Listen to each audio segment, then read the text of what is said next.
সবাই কেমন আছো? আবার চলে আসলাম একটা ব্লগ ভিডিও নিয়ে। আমার দিদি কয়েকদিন ধরে কানের সামনে মশার মতন ব্যান ব্যান প্যান ব্যান করছিল, বলছিল আমাকে ডিমল্যান্ড নিয়ে চল। তো ওকে ফাইনালি নিয়ে চলেই আসলাম। তো আমরা পৌঁছে গিয়েছি, আর এখানে দেখো কত সুন্দর লাগছে। আর এখানে এসে দিদির কেমন লাগছে, দিদির কাছে রিভিউটা কেমন লাগছে বল ডিমল্যান্ডে এসে? ভালো। পাপা তোমার কেমন লাগছে? ভালো। তোমার খেলার জায়গা কোথায় দেখছিস? আর এখানে এসে আমি বাচ্চাদের মতন কাতলাগিরি করতে শুরু করে দিয়েছে। আর আমার ভাগনা বলে এটাতে উঠবে, উঠারটা তো একাই উঠলো, কিন্তু যখন স্লিপিং থেকে নামবে পুরো ভয় পাচ্ছিল, যার জন্য আমাকে আবার উঠতে হয়েছিল। আর এখানে ওকে বললাম যে এটার থেকে নাম, ও তো কিছুতেই নামবে না। ওকে অর্ধেক রাস্তার থেকে আবার টপকে নেওয়া হয়েছে, ও কিছুতেই চড়তে পারলো না ওটাতে। তারপর ওকে বললাম এটাতেই গোল গোল গোল গোল করে ঘুর। ও ঘুরারটা তো ঘুরছিল, পরে ভয় পাচ্ছিল। এটাতে যদি আমাকে সত্যি সত্যি পারমিশন দিত, আমি তো গোল গোল গোল গোল করে ঘুরিয়ে নিতাম। আর আমার তো খুব মজা লাগছিল ওদের সাথে কাতলাগিরি করতে। আর এখানে আমি দৌড়ে দৌড়ে চলে গেলাম, বললাম চল ওটাতে চড়বো। তারপরে এইটাতেও চড়ে নিলাম। দেখো আমি তো একদম পুরো বাচ্চা হয়ে গিয়েছিলাম। আর এদিকটা খুব সুন্দর লাগছিল দেখতে, সবুজে সবুজ। আর এখানে বাচ্চাদের জন্য খুবই একটা সুন্দর পরামর্শ আছে, মানে বাচ্চাদের এখানে চড়ার মতন অনেক কিছু আছে। খুবই একটা মানে যারা যারা আসনি এখনো আসো। আর এখানে আমি একটু বাবা ভোলেনাথের দর্শন করে নিলাম। আর এখানে দেখো, আর এখানে চড়ার মতন কিন্তু অনেক কিছু আছে, কিন্তু আমি কি করব বলো, আমি তো ভিখারি, আমার তো চড়ার মতন এখনো ক্ষমতা হয়নি। এখানে আমার টিকিট কাটতেই একদম কি বলবো। দেখো এভরিওয়ান, আর এখানে একটু রিভিউ নিয়ে নিচ্ছি ওদের কাছ থেকে। হয়ে গেছি। এই দেখে দেখো কি সুন্দর দেখতে পাচ্ছ। তারপর এইদিকেও,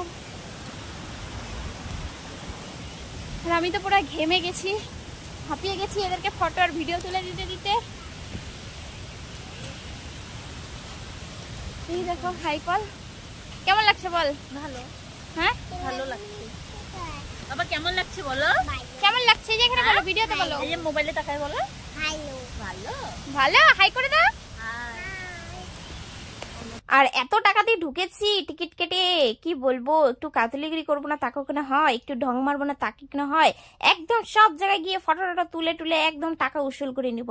এখানে বললাম একটু দোল্লা চড়, আমিও একটু দোল্লা চড়লাম। আর এখানে বললাম হাই কর, হাই। তারপর দেখো ওই দিকটা ওদেরকে একটু ঘুরে দেখালাম। আর ওদেরকে মানে ঘুরাইতে ঘুরাইতে আমার তো একদম পায়ের অবস্থা শেষ, পায়ে তো একদম ফসকা পড়ে গেছে। বললাম লাভ লাভ লাভ লাভ লাভ লাভ না আই লাভ ইউ, মানে ছিল এখানে। হাঁপাই গেছি বন্ধুরা এই পুরো ড্রিমল্যান্ডটা ঘুরতে আমার দিদিদেরকে নিয়ে। তো এখন চলে যাব বাড়ি, গেটের বাইরে চলে যাব। তো চলো পরে দেখা হবে, টাটা। আর আমার ভাগনাকে দেখো, এত খেলনার জিনিস থাকতে ও বলে একটা কি কালো রঙের গরু দেখছে ওটাতেই চড়বে, যার জন্য দৌড়ে দৌড়ে যাচ্ছিল। আর এখানে ওকে বললাম একটু গোল গোল গোল গোল করে ঘুর, এত দূর আসছি যেহেতু। আর এখানে আমি একটু নটঙ্গি মারা ভিডিও বানিয়ে নিচ্ছিলাম যাওয়ার আগে। কি করব, ওকে তো আমি বারবার করে বলছিলাম টাকা উসুল কর, টাকা উসুল কর, তাড়াতাড়ি তাড়াতাড়ি। ও তো পুরো হাসছিল। আর এখানে দেখো বললাম না গরুতে চড়াতে না এত পাগল হয়ে গেছে, এখন কেমন লাগতেছে? এই যে ভালো, তাহলে কি হাই করে দাও। জায়গা থাকতে গরু গরু। তো যাই হোক, জায়গাটা অনেক সুন্দর। তো ফাইনালি আমরা ওখান থেকে বেরিয়ে সামনে একটা ডিমল্যান্ডের সামনে রেস্টুরেন্ট ছিল, সেখান থেকে খাওয়া দাওয়া করে বাড়ি চলে এসেছিলাম। চলো আজকের জন্য টাটা।